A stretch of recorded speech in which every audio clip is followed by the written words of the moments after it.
Live from Captain's Quarters in beautiful downtown Buttsville, New Jersey, it's Brian Kish's 100th episode spectacular, featuring Phyllis Diller, The Unknown Comic, Lawrence Welk, Kitty Carlisle, and the music of the Bay City Rollers.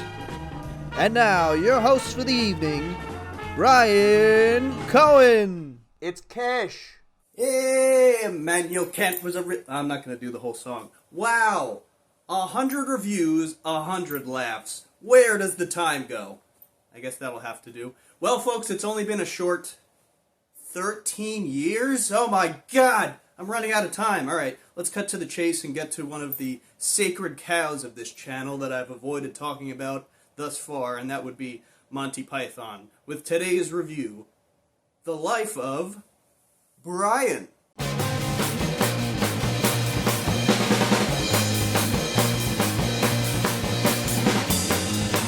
From the ages of about 11 to 15, almost every waking moment I was either listening to or watching Monty Python. I've since gone on to meet John Cleese. He signed this copy of Previous Record right here. I mean, I'm freaking wearing Michael Palin's actual Bruce's costume that I bought from auction along with two others. I'm a big fan, okay? All of this to say, Life of Brian is one of the greatest comedy movies of all time. So that's really all I have to say. Stay sexy. The backstory for how Life of Brian came about has been well documented. It started as a joke because Eric Idle was asked what would be their next film, and he responded, Jesus Christ, Lust for Glory. Of course, George Harrison single-handedly funded the project and actually set up an entire film production studio called Handmade Films just to get this movie made. Always look on the bright side of life.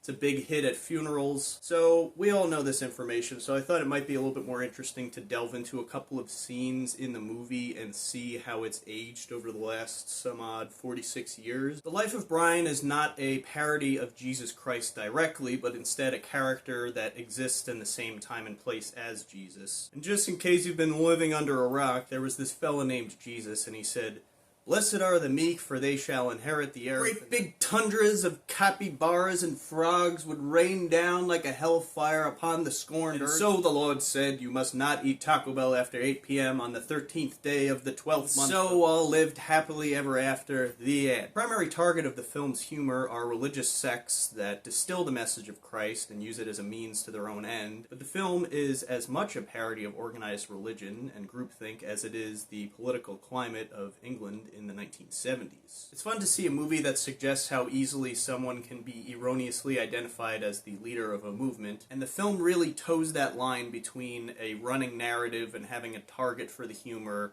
mixed with your typical Python fare of completely time-wasting sketches. Now first, the most blatant thing that could be misconstrued as being offensive is that the film mocks Jesus. At no point in this film does it mock Jesus. He's shown with all reverence. In the second scene, he's giving a serious Sermon on the Mount.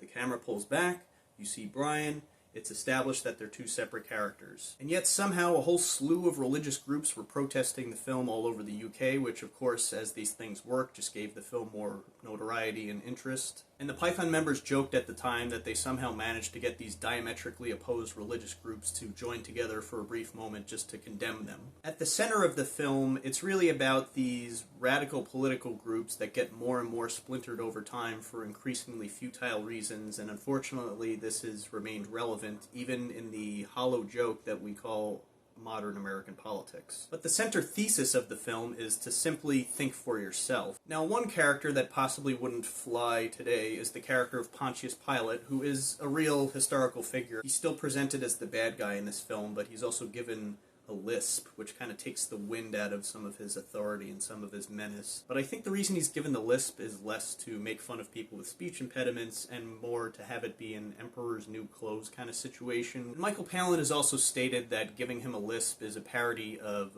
royals and elites throughout history who have felt the need to invent their own pronunciations to differentiate themselves from the commoners. And by contrast, I feel very different about this character as a few years later in the film A Fish Called Wanda, when John Cleese would create the character from Michael Palin where he would have a stutter.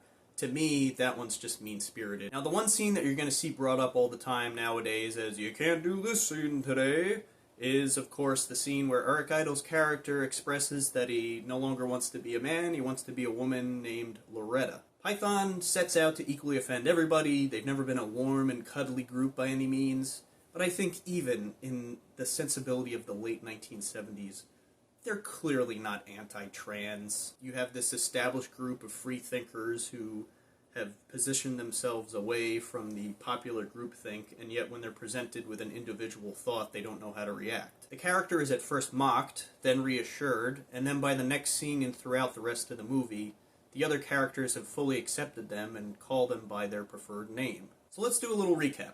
Life of Brian holds Jesus in a high and serious regard. The central message of the film is think for yourself.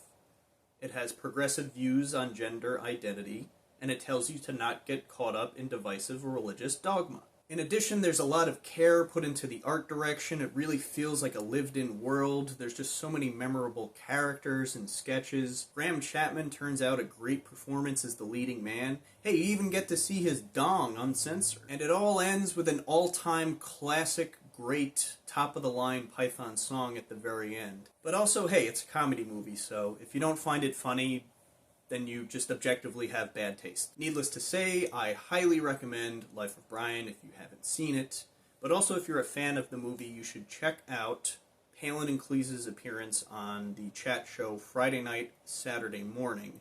They defend the film against two crusty, booze-breathed lamos, namely Malcolm Muggeridge and the Bishop of Southwark, the two supposedly bad boy, taboo-breaking Python members who, by contrast, are very patient, very polite, very soft-spoken, and very pointed in their language. Just give them a cross and they'll crucify themselves, so to speak. And also I would highly recommend the Life of Brian script / Monty Python scrapbook, which is this enormous collection of material that was written but not used in the film, and just typically weird nonsense written especially for the book. Also, I had the pleasure of seeing Eric Idle's one-night-only stage adaptation of Life of Brian, which had to have been at least 10 years ago now. As any other fan of this film can attest to, it's just full of character and life and color. There's just so many funny characters and crazy ideas, such as the concept of having men in real life portray characters who are women who are pretending to be men,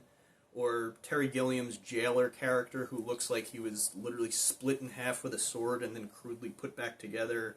There's a George Harrison cameo, for God's sakes. The film also just looks great. There's usually this concept with comedy that it doesn't have to look good. It's okay if it looks cheap. But I think in this case, the scale of the film really, really helps to heighten the comedy. I recommend this film. I would easily put it in the top 5 comedy movies ever made. So that's Life of Brian, and if I could be serious for a moment, I did just want to say to anybody who's been watching these reviews, it's been on and off 13 years that I've been doing these videos. It's been a long road. I do little to no promotion at all, so the fact that anyone has seen any of these videos at all that I don't know in my personal life is amazing. If you've commented on it, or if you've liked things that I've done, or been encouraging, I just can't thank you enough. So nice of you. I want to continue doing some more videos. I would like to also do some more video essay type stuff. I have been delving into longer form videos specifically about Monty Python. Well, anyway, that's Life of Brian. That's review number 100, for God's sakes. We did it. We did it. So thank you. And as I always inexplicably say at the end of... Stay sexy. Yeah, that's right. Stay sexy. What the hell? That's my racket. Oh, you're about to join the choir invisible. Folks, before I get arrested, stay sexy. 100!